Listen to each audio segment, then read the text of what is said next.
Hey everyone, Church of STFU here. So just the short introduction to the video that you will be seeing any second now. And spoiler alert, it's excellent.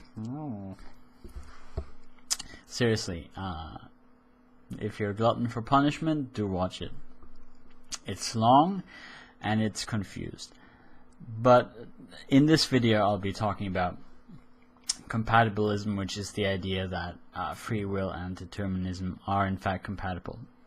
If you're going to watch this video, then please make sure you've watched the last video, which was just about free will and determinism, which is going to be linked in the below bar somewhere. Alright? Enjoy. That is where we come to the philosophical direction of compatibilism. The idea behind compatibilism being that you can actually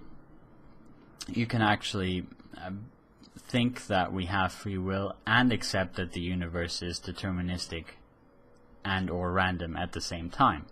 So the idea is that just because we're determined does not mean we don't have free will. And I have linked in the underbox, the underbar, the below bar, to a video lecture by Daniel Dennett, who's probably, I think, the most significant proponent of this theory. And he's obviously one of the four horsemen of the apocalypse, one of the great atheists. And he's very good and very smart, smarter than me. So watch his video on it. It's a very good presentation of compatibilism, and it's quite long, but I'll just try to boil it down to what I think the essence of it is. I think the essence of it is that compatibilists basically suggest that we're really trying to describe two different things when we talk about determinism stopping free will and what we actually mean by free will. And so I think they suggest something like, you are your brain, you are your biological machinery, so whatever you do does come out from your free will. It doesn't matter that it's determined. It doesn't matter that we know what's going to happen with you when you're presented with this input. It doesn't matter, because you're in fact doing what you want to do. If I am, let's take an extreme example, if I'm some kind of a thrill murderer and an opportunity presents itself where I can kill someone for my own kicks, yes, it is predictable that I will do this. It is basically predetermined that I will go and kill. But at the same time, the reason why I go and kill is because that is the person that I am. That is my identity. I am that person, and so in a certain way that forces us to have moral responsibility for our actions. It may not be possible for this action to be changed. It may be fixed ahead of time that we're going to do this, but the reason why it's fixed is because we're fixed. We're a fixed quantity, and compatibilists accept the idea that we probably are this kind of series of inputs and outputs which is fixed, but they say that is everything that makes you up as a person, so therefore this is in fact your free will. Your will is not being constrained. The fact that you're deterministic, that you're a deterministic machine, does not constrain what we commonly call free will. It may not be free in the sense that there is some magical entity that can at any point in time pick two different options if we look at that situation and the brain, but it is free in that it does what it wants to do with this brain of ours, this being of ours. So if you are a murderer and you're in this situation, then you're going to murder. But whilst that might be predetermined, it is also because that is what you want to do, and you have your free will to do it. So the idea basically is that there's no real conflict, because, and morally speaking, I guess what it kind of breaks down to is that we're liable for our actions for being the person that we are. At least that's what my sense of it is. So if we're a horrible murderer and we are going to murder, that's just what we're going to do in that situation, then yes, it is true that basically if the universe is perfectly deterministic, we were always going to get to this point in time and murder. But we're still the person that we are, so we're still responsible for it. And so I guess in a way, for example, punishing that person would make sense, because that person, being the person that they are, is in fact guilty of the crime. And yes, if they were a different person, they would have acted differently. But the fact that they were the person that they were means that they acted in the way that they did. And I probably could explain this a little better. Watch Daniel Dennett's video. He explains it better. Basically, it comes down to whether you think that there's a difference between a program that is basically completely static in its functioning, or a program that has a much more complex kind of interplay where the various factors kind of matter. So I think in a way you could compare. So and I'm putting words in Dennett's mouth here that I'm aware of, but I think he would say that something like a human being that reprograms itself, that weighs up, that has all these mechanisms that weigh up automatically all of the pros and cons and prejudices and so on and so forth, that is a being with free will, whereas a machine that is just kind of a calculating machine that just gets an input and produces the same output every time based on that input, that's not really free will, because that's that machine really doesn't have capacity to really have a will.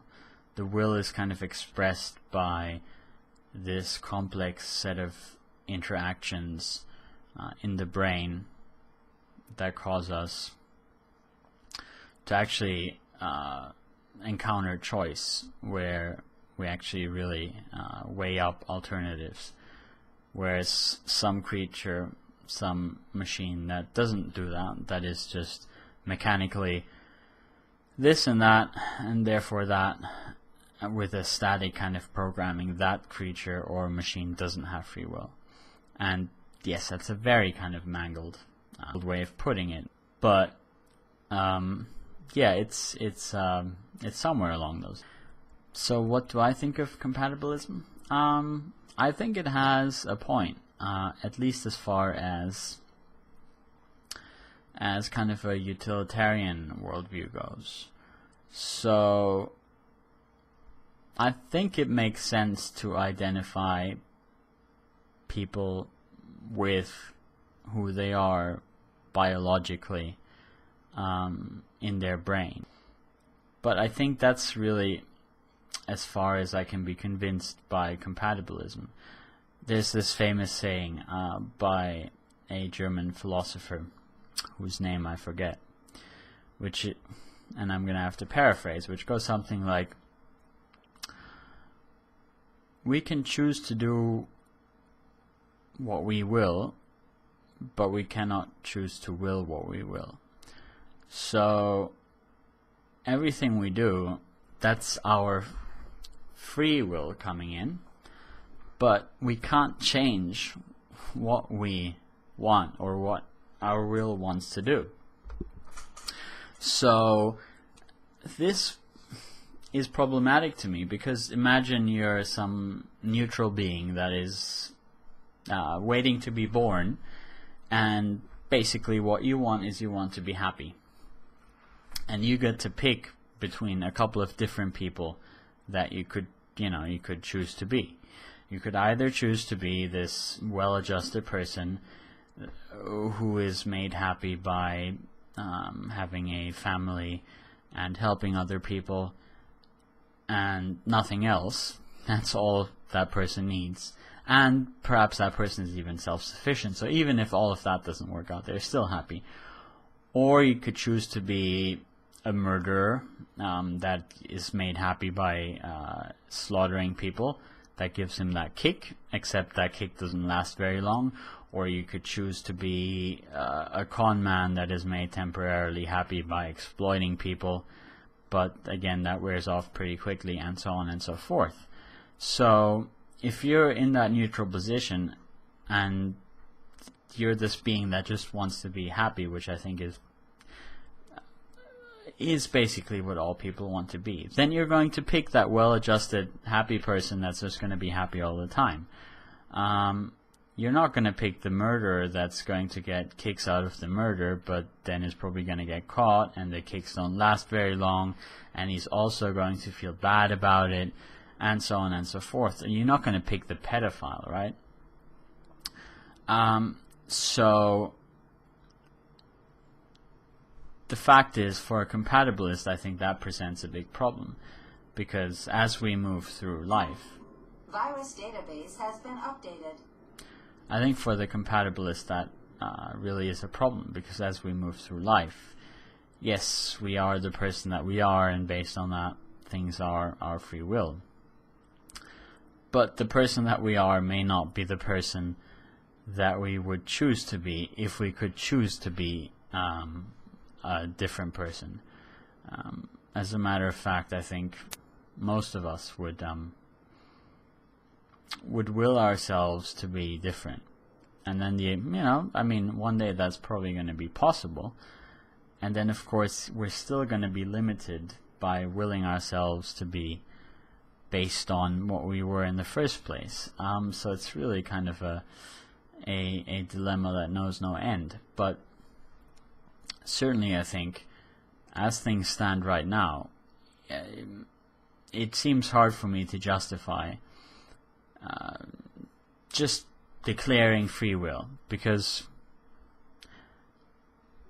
if you ask me what would I want to be, what kind of person would I want to be?